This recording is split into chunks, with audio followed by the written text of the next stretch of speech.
Some of the richest investors in the world do not spend their time chasing exciting businesses. They are not fighting to launch the next social media platform. They are not building flashy apps. They are not pitching futuristic ideas on stage. Instead, many of them quietly own businesses most people barely notice. Businesses that look boring, unsexy, almost forgettable. Yet these businesses quietly generate millions every year. And the strange part? Most people walk past them every day. Without realizing, they are looking at machines that print cash. The world often celebrates the glamorous side of entrepreneurship, startups, technology, disruption, unicorn valuations, billion-dollar ideas born in garages. But behind the scenes, a low, predictable, durable wealth. The kind that doesn't depend on hype. To understand why wealthy investors love these businesses, you have to understand one uncomfortable truth about money. Exciting businesses are often unstable. Boring businesses are often predictable. And predictable cash flow is what investors truly care about. When investors evaluate a business, they rarely ask, "Is this exciting?" They ask something much simpler. Will people still need this in 10 years? Will people keep paying for it no matter what the economy does? Can this business quietly generate money without constant attention? The answers to those questions often lead investors away from trendy industries and toward businesses that most people overlook. Let's start with the first one, self-storage. At first glance, self-storage facilities seem almost absurdly simple. Rows of small metal units, a gate, some security cameras, a manager sitting in a small office. That's it. No complicated products, no inventory, no employees running around, just locked doors. Yet self-storage has quietly become one of the most profitable real estate businesses in the world. Why? Because people accumulate things, and eventually they run out of space. People move houses. They go through divorces. They inherit belongings. They downsize apartments. They start businesses, and suddenly they need somewhere to put everything. Storage units solve a simple emotional problem. I'm not ready to throw this away. Once someone moves their belongings into a storage unit, something interesting happens. Most people leave them there for years. In many cases, the items stored inside are worth less than the total rent paid to store them. But the psychological barrier to sorting everything out is surprisingly high.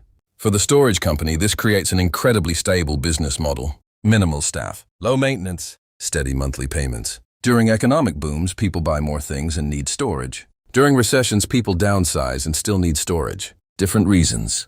Same demand. Now consider the second business wealthy investors quietly love. Waste management. Garbage. Not glamorous, not exciting, but absolutely essential. Every home, every restaurant, every office building, they all produce waste. And that waste must be collected, transported, and processed. Cities depend on waste management companies every single day. This creates something investors value deeply, recurring demand. People cannot simply stop producing garbage during economic downturns. In fact, waste volumes often remain remarkably stable regardless of the economic cycle. But the real power of this industry comes from something else. Infrastructure. Waste collection requires trucks, landfills, transfer stations, permits, regulations. Building this infrastructure is extremely expensive and heavily regulated, which means once a company dominates a region, new competitors struggle to enter the market. This creates a quiet form of monopoly power. One waste company can control service across entire cities. Customers rarely switch providers. Contracts renew automatically. Revenue flows steadily. It's not flashy,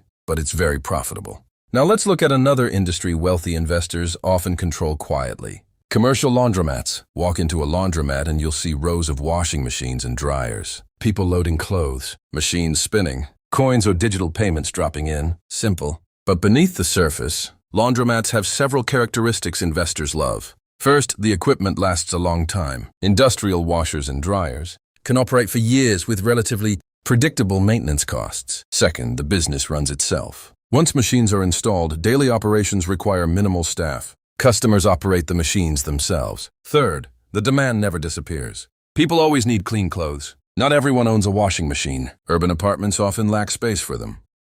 Picture a crowded startup conference. Bright lights, huge screens. Founders pitching the next revolutionary app.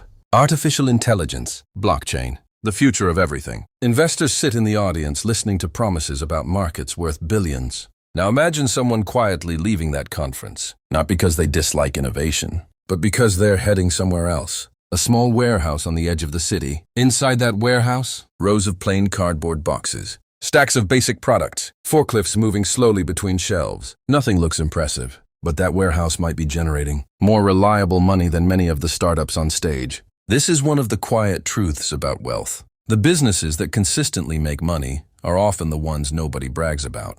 They're not exciting. They're not glamorous. They're just necessary. And wealthy investors understand something most people don't. Excitement is often the enemy of stability. Let's start with an industry almost everyone interacts with, but almost nobody thinks about: self-storage. Think about how modern life works. People keep buying things: furniture, clothes, sports equipment, electronics. Over time, homes fill up, apartments become crowded, and people face a small but annoying problem. Where do you put the extra stuff? That's where storage facilities come in. Rows of simple metal units, no fancy interiors, no complicated services, just locked spaces people rent every month. From the customer's perspective, it's convenient. From the owner's perspective, it's incredibly efficient. Once the facility is built, operating costs are relatively low. A few employees, basic security, maintenance. Meanwhile, hundreds of customers pay monthly rent. Many of them keep their storage unit for years. Sometimes they even forget what's inside, but they keep paying, month after month. Now consider another industry that wealthy investors quietly acquire: waste management, garbage trucks, landfills, recycling facilities. It might sound unpleasant, but it's one of the most stable businesses in the world. Because waste is unavoidable. Every household produces it. Every business produces it. Restaurants, hospitals, factories. All of them need reliable waste removal. And once a waste management company controls a specific route or region, competition becomes difficult. Garbage trucks follow optimized routes. Contracts are signed with municipalities and businesses. Customers rarely switch providers unless something goes seriously wrong, which means steady revenue, year after year. Next, consider laundromats. In many cities, thousands of people live in apartments without washing machines. They still need clean clothes, so they visit laundromats. Machines running constantly. Washers, dryers. Each cycle costs only a small amount, but when dozens of machines run every hour, every day, the numbers add up quickly. Many laundromats operate almost automatically. Customers load machines, insert payment, wait, leave. Minimal staff required, and the demand rarely disappears. Clothes always need washing. Then there's another surprisingly profitable industry: parking. It sounds almost too simple. A piece of land, painted lines, maybe a payment machine. But in dense cities where space is limited, parking becomes extremely valuable. Office workers park every day. Shoppers park for errands. Tourists park for hours. Each car pays a small fee, but over hundreds of vehicles per day, those fees become serious revenue. Some parking garages in busy cities generate millions annually, all from something incredibly basic: space. Finally, there's one more overlooked category: distribution. Not glamorous retail stores, not flashy brands, just companies that move products from manufacturers to businesses. Think about restaurants. They need ingredients delivered constantly. Grocers need packaged goods. Construction companies need materials. Distribution businesses specialize in moving these items efficiently. Warehouses, trucks, logistics networks. Customers rely on them because replacing a trusted supplier can disrupt an entire operation. So once relationships form, they often last decades, which means predictable long-term contracts. Now step back for a moment. Look at the pattern again: storage units, garbage collection, laundromats, parking lots, distribution warehouses. None of these businesses dominate social media. None of them attract millions of followers online. But they share three powerful characteristics. First, they solve real everyday problems. Second, customers return again and again. Third, the demand rarely disappears. And this is where the real financial lesson appears. Wealth is often built on repetition, not explosive growth, not viral popularity, just steady transactions happening thousands of times.